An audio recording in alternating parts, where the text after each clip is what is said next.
You won't believe how my HOA neighbor illegally cut down my $250,000 tree, had it crush her own car, and then had the nerve to sue me, only for it to backfire spectacularly. Welcome to Tales Kingdom. Before we dive in, don't forget to hit the like button and subscribe so we can keep bringing you amazing stories like this. Now let's get started. It all started when I noticed some unusual noise coming from my backyard. Chainsaws buzzing, voices shouting commands, and the unmistakable sound of cracking wood.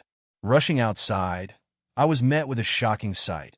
A team of workers, fully equipped with saws and safety gear, hacking away at my century-old oak tree, which stood tall and proud on my property. My heart pounded as I confronted them, demanding to know what was going on.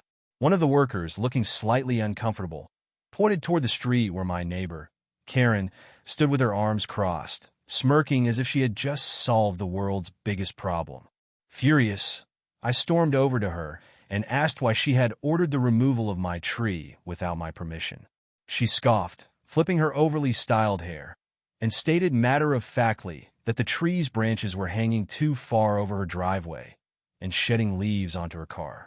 When I informed her that this tree was entirely on my property and worth a staggering $250,000 due to its size, rarity, and age, she rolled her eyes and dismissed my argument, claiming that as a member of the Homeowners Association, HOA, she had the right to enforce neighborhood aesthetic standards. My hands clenched in a fist as I warned her that she had no legal authority to do this and that she would pay for the damages.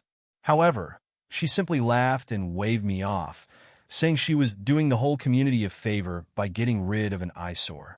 My frustration mounted as the workers continued hacking away, seemingly reluctant, but still obeying her orders. I quickly called the police and my lawyer, knowing full well that Karen had just made a massive legal mistake. But before authorities could even arrive, disaster struck. The enormous tree, weakened and cut at dangerous angles, began to lean unpredictably. The workers shouted in panic, trying to redirect its fall, but it was too late. With a thunderous crash, the majestic oak collapsed, sending splinters flying and shaking the ground beneath us. But the most ironic part? The tree came down right onto Karen's beloved luxury car, flattening it like a tin can under a steamroller. The silence that followed was deafening, and Karen's smug expression instantly morphed into one of horror as she processed what had just happened. For a moment, I almost felt sorry for her, but considering she had illegally destroyed my property, I knew karma had just delivered swift justice. I barely had time to process the sheer destruction before Karen turned on me, her face red with fury. She stomped toward me, jabbing a manicured finger into my chest as if I had personally pushed the tree onto her car. "This is your fault," she shrieked, voice wobbling between rage and panic. "You're going to pay for my car." I stared at her in utter disbelief. "Are you serious right now? You illegally cut down my tree, and it just so happened to land on your car. That's not on me. That's on you." But Karen wasn't having it.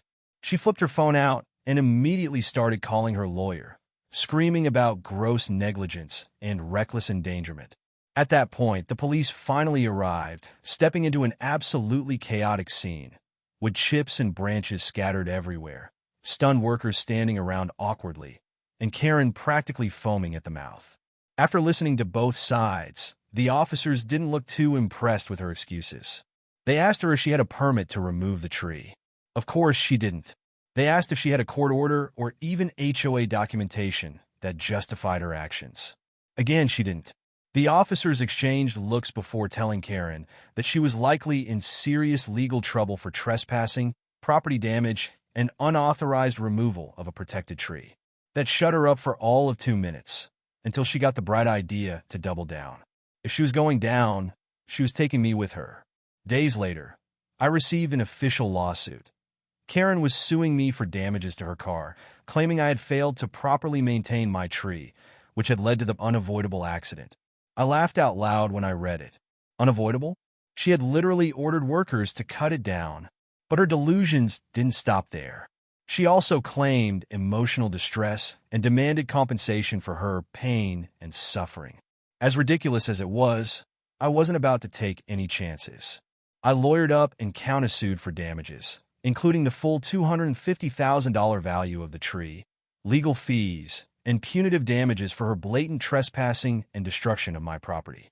The HOA, once backing Karen, quickly distanced themselves, realizing she had gone rogue without proper authorization. The court date arrived, and Karen walked in with the same smugness she had the day she ordered my tree cut down. But her confidence quickly crumbled when my lawyer presented irrefutable evidence. Photos of the tree standing strong before its destruction, security footage showing her instructing the workers, and even testimony from the tree removal company stating they had been misled into thinking she had legal authority. Karen tried every trick in the book, crying, playing the victim, even claiming I had threatened her, which of course backfired when my lawyer presented texts proving she had harassed me for months about the tree. The judge was not impressed. Her case was thrown out in record time, and my countersuit? Oh, it went through. The court ruled in my favor, ordering Karen to pay for the full value of the tree, damages, and my legal fees, an amount that far exceeded the cost of her now-destroyed luxury car. As the verdict was read, Karen's face turned ghostly white, her mouth opening and closing like a fish out of water.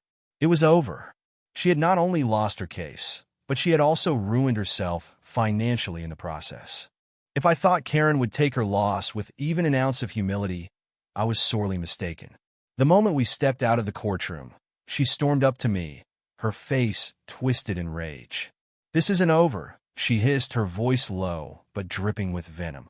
"I'll find a way to make you pay for this." I simply shook my head and walked away, knowing that she had already done enough damage to herself. The financial weight of the court's ruling crushed her almost immediately. Not only was she ordered to pay me the full $250,000 for my tree, but the legal fees alone had drained her savings. To make matters worse, her insurance company refused to cover the damage to her car, citing that it had been the direct result of her own illegal actions. Word spread fast in the neighborhood, and Karen quickly went from the HOA's golden enforcer to its biggest embarrassment.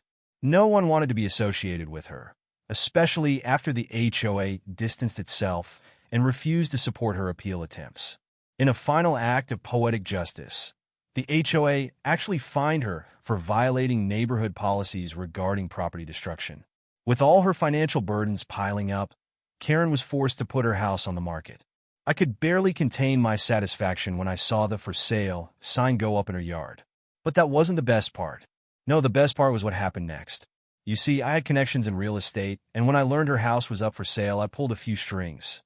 A friend of mine, who was in the market for investment properties, swooped in and bought Karen's house at a significantly reduced price, since she was desperate to sell. And then, as fate would have it, he sold the house to the one person Karen would absolutely despise having as a neighbor, me. That's right, I bought Karen's house. The day she was forced to pack up and leave, I stood on my newly acquired front porch, sipping a cup of coffee and watching as she angrily loaded the last of her belongings into a cheap rental truck. She shot me a death glare, but I simply smiled and gave her a small wave. "Looks like this is over," I said, enjoying every second of her humiliation. She didn't respond. She just climbed into the truck and sped off, leaving behind the wreckage of her own making. And as I turned to head back inside my new home, I couldn't help but admire the spot where my beloved tree had once stood. Karen may have cut it down, but in the end, she was the one who had fallen. And I had not only won, I had made sure she never had the power to mess with anyone else in the neighborhood again.